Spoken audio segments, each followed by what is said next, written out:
बिस्मिल्लाहिर्रहमानिर्रहीम। अस्सलाम वालेकुम। आज 5 अगस्त है और दिन है सोमवार का। तहरीक इंसाफ ने बिलाखिर अनहोनी को होनी कर दिखाया है।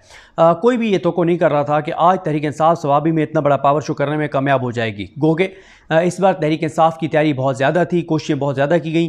MNAs MPAs टिकट होल्डर्स को एक्टिव किया गया और इमरान खान की जानिब से वाज़ेह पैगाम था कि अब भी जो MNA MPA ticket holder active ना हो, आवाम को ना निकाले, लोगों को ना निकाले, उसको पार्टी से फारिग कर दें। इस बात को छोड़ दें कि हमारी असम्बली में सीटें कम हो जाएंगी। अब जो है वो ज़ीरो टॉलरेंस की पॉलिसी पे जाएं और बहुत हो गया।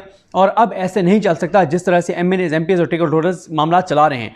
तो बहरहाल तहरीक इंसाफ ने आज बड़ा शो कर दिया है और आज का जो शो है ये 9 मई के बाद पहला बड़ा शो है। ये 9 मई के बाद पहला बड़ा जलसा है और अब ये जो मोमेंटम आज बना है ये मोमेंटम आपको बरकरार नजर आएगा और अब आप देखेंगे कि ये मोमेंटम कैसे आगे बढ़ेगा।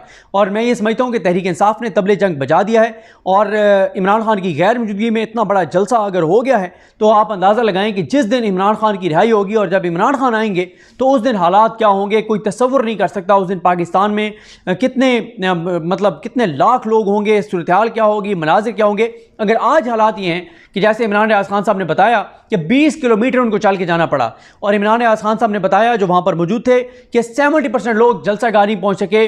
वहाँ पे ज़ाहिर है एक ही रोड मेन जाता है और गाड़ियाँ कितनी एक वहाँ पे जा सकती थी और जितने लोग जलसे में पहुँचे हैं उससे 2 गुना ज़्यादा लोग जो हैं वो जलसागाह से बाहर थे।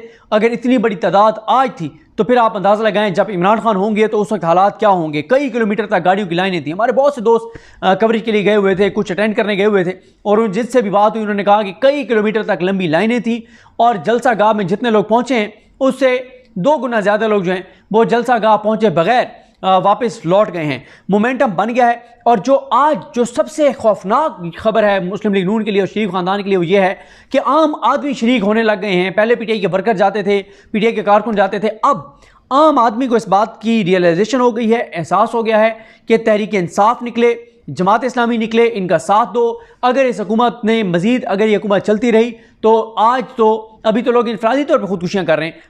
भाई के खुदा न खास्ता अल्लाह ताला माफ़ करे गले काट रहा है। फिर वो वक्त आएगा जब लोग इज्तिमाई खुदकुशियाँ करेंगे, पूरे घर के लोग इकट्ठे खुदकुशियाँ करेंगे। इस तरफ उस तरफ ये हुकूमत हालात लेकर जा रही है। मुझे बताएं कि 8 फरवरी को इनको मुसल्लत किया गया। 8 फरवरी के बाद 9 फरवरी हुआ, सानिया 9 मई नहीं, सानिया 9 फरवरी, सानिया 9 फरवरी हुआ मुल्क के साथ। इनको इस मुल्क पे मुसल्लत किया गया।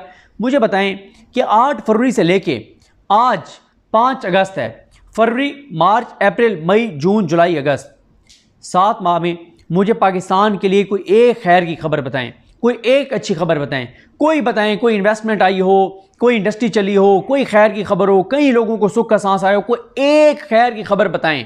पिछले 1 माह में बताएं कोई खैर की खबर आई हो, कोई लोगों ने सुख का सांस लिया हो। हर आने वाले दिन के साथ तबाही, हर आने वाले दिन के साथ बर्बादी।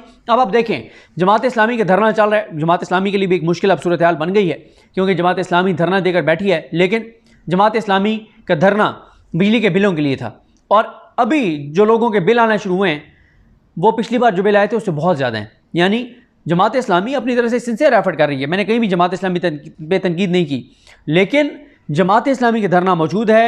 एक उन्होंने अपनी तरफ से दबाव बढ़ाया हुआ है, लेकिन हुकूमत टस से मस नहीं हुई। झूठी खबरें चलवाई गई, लोगों के बिल पिछली बार से ज़्यादा आए हैं। अब तो ये भी बात भी हो रही है कि जमात इस्लामी के धरने से और गौर एजाज की प्रेस कॉन्फ्रेंस से हुकूमत को फ़ायदा हो रहा है। क्यों? लोगों का किथारसिस हो रहा है। लोगों को लगता है कि यार चलें, कोई तो है वहाँ पे एहतजाज कर रहा है, हमारी आवाज़ बना हुआ है और शायद कोई बेहतरी आए। कोई बेहतरी नहीं आनी, कोई लोगों को रिलीफ नहीं मिलना। जब तक ये हुकूमत रहेगी कोई 1 रुपए का भी, 1 पैसे का भी किसी को कोई रिलीफ नहीं मिलेगा। और ये सब झूठ बोल रहे हैं, सब गलत बयानी। अब वो इंपोर्टेड कोयला नहीं, अब पाकिस्तानी कोयले पे शिफ्ट करें। ओ भाई, आप किसको बेवकूफ़ बना रहे हैं? खुद आपके वज़रा ये मान रहे हैं कि अगर पाकिस्तानी कोयले पे आप किसी बिजली घर को कन्वर्ट करेंगे 1.5 साल लगेंगे, 1.5 साल लगेगा उसको कन्वर्ट करने में और फिर उसका फ़ायदा वैसे कोई नहीं होना। पिछले दिनों में पता नहीं कोई दोस्त बता रहा था या शायद असदुल्ला खान साहब बता रहे थे बड़ी तफसील के साथ कि भाई ये कैपेसिटी चार्जेस, ये सारी चीज़ें कोई फ़र्क नहीं पड़ना। अगर आप लोकल कोयले से भी बनाएंगे बिजली कोई फ़र्क नहीं पड़ना। और ये सब झूठ बोल रहे हैं, गलत बयानी। ये हो गया, वो हो गया। ना सऊदी अरब से कुछ आया, ना कतर से कुछ आया, ना UAE से कुछ आया, ना चाइना से कुछ आया। दुनिया में से कहीं से 1 रुपए की इन्वेस्टमेंट नहीं आई। मुझे बताएं, मेरा आपसे सवाल है, अगर मैंने मिस किया है तो चलें मुझे बता दें, कमेंट कर दीजिएगा ताकि मैं अपनी तस्दीक कर लूँ। 8 फरवरी के बाद आपने कोई खबर देखी है कि दुनिया के किसी मुल्क से कोई इन्वेस्टमेंट आई है? कोई एक अगर खबर मिली है तो मुझे बताएं। अगर आपने, ख़ास तौर पे मेरा सवाल फैसलाबाद वालों से है और कराची वालों से है, जहाँ पे बहुत सी इंडस्ट्रीज़ हैं, या और जो पाकिस्तान के ऐसा एरिया गुजरांवाला में इंडस्ट्रीज़ हैं बहुत ज़्यादा, गुजरांवाला, फैसलाबाद, कराची, अगर यहाँ के रहने वाले, अगर कोई मुझे सुन रहा है इस वीडियो में और उसके पास इंफॉर्मेशन हो कि 8 फरवरी के बाद से अब तक कोई नई इंडस्ट्री शुरू हुई है या बंद कारखाना खुला है, कोई बंद इंडस्ट्री खुली है, प्लीज़ मुझे बताइएगा, उसका नाम भी लिख दीजिएगा, ताकि मैं बता दूं कि यार एक इंडस्ट्री को कम से कम 8 फरवरी के बाद खुली है। बंद दर्जनों हुई हैं, लोग इन्वेस्टमेंट यहाँ से बाहर ले जा रहे हैं, लोग अपना सब कुछ वाइंड अप कर रहे हैं। रोज़ कहीं से पता चलता है, रोज़ कहीं से पता चलता है जी फ़लाँ गाड़ी सस्ती मिल रही है, क्योंकि वो अपने पाकिस्तान से अपना सब कुछ वाइंड अप करके जा रहे हैं और गाड़ियाँ बेच रहे हैं। अच्छा जी, वो घर सस्ता मिल रहा है, वो अपने घर बेच रहे हैं। प्लाट सस्ता मिल रहा है, वो अपना प्लाट बेच रहे हैं। फलानी चीज़ सस्ती मिल रही है, लोग बेच रहे हैं। लोग अभी तक यहाँ से अपनी चीज़ें बेच के, मामलात, चीज़ें वाइंड अप करके पाकिस्तान से जा रहे हैं, क्योंकि लोगों को पता है कि जब तक मुल्क पर चोर, डाकू और लुटेरे मुसल्लत रहेंगे, कोई खैर की खबर नहीं आ सकती।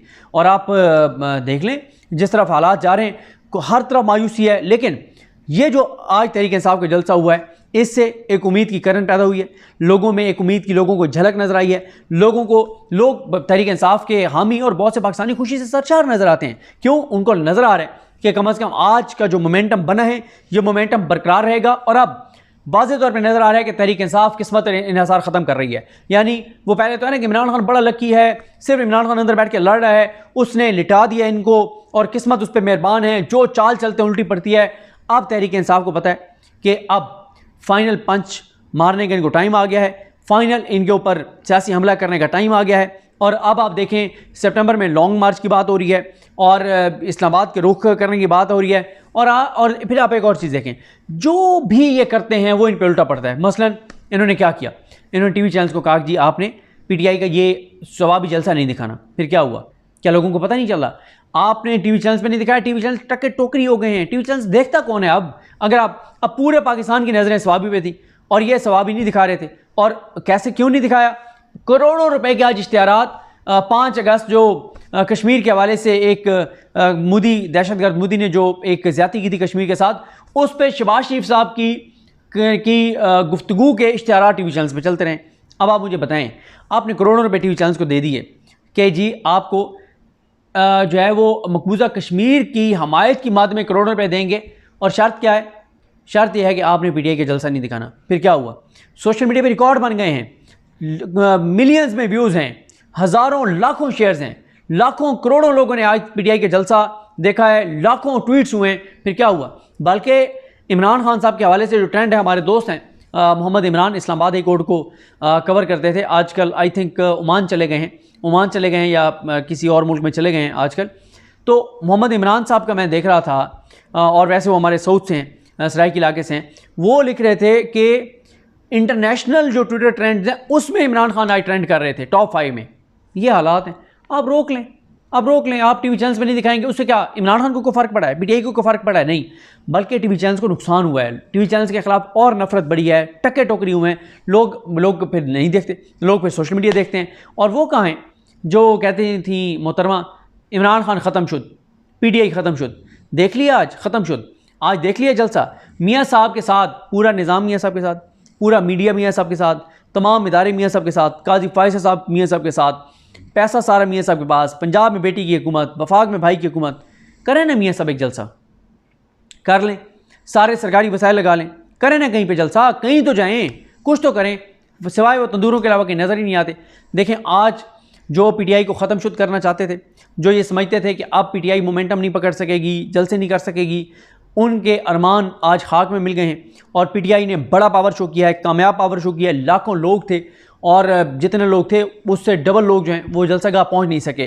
जो उसमें स्पीचेस हुई हैं उन पे हम बाद में बात करेंगे, लेकिन ओवरऑल पीटीआई एक कामयाब जलसा करने में कामयाब हो गई है और इसका बड़ा फ़र्क पड़ेगा। अब जब पंजाब में जलसा रखेंगे, वो इस्लामाबाद में रखेंगे, बहुत फ़र्क पड़ेगा। और आज जो तैयारी करके बैठे थे कि पीटीआई के जलसे को नाकाम करार देंगे, ऐसे विजुअल्स आए हैं, ऐसे वीडियोज़ आई हैं, ऐसी तस्वीर आई हैं, और फिर जोश व खरोश बहुत ज़्यादा है। देखें, फ़र्क है पीटीआई के जलसों में, नून लीग के जलसों में तनख्वाहदार मजदूर ले जाए जाते हैं और ज़बरदस्ती पकड़ धकड़े लोगों को ले जाया जाता है, बेचारों को पता ही नहीं होता। पीटीआई के जलसे में अगर आज जितने लोग थे एक एक बंदे को क्लैरिटी थी कि वो क्यों आया है, किस लिए आया है, और उसकी आंखों के अंदर जो चमक थी वो बता रही थी वो किस कमिटमेंट के साथ आया है। तो बहरहाल हुकूमत के लिए घबराने का वक्त शुरू पहले ही हुआ था, आप ज़्यादा घबराएं। देखते हैं चीज़ें कैसे आगे बढ़ती हैं। कल ज़रा बात करेंगे कि इसमें इंपॉर्टेंट पॉइंट्स क्या थे जलसे के, उन पे आपको आगाह करेंगे। आप सुन भी चुके होंगे, अपना मैं एनालिसिस आपके सामने रख दूंगा। मुझे अपनी दुआ में याद रखें। अलग साहब का हामी नासरू, अल्लाह हाफ़िज़।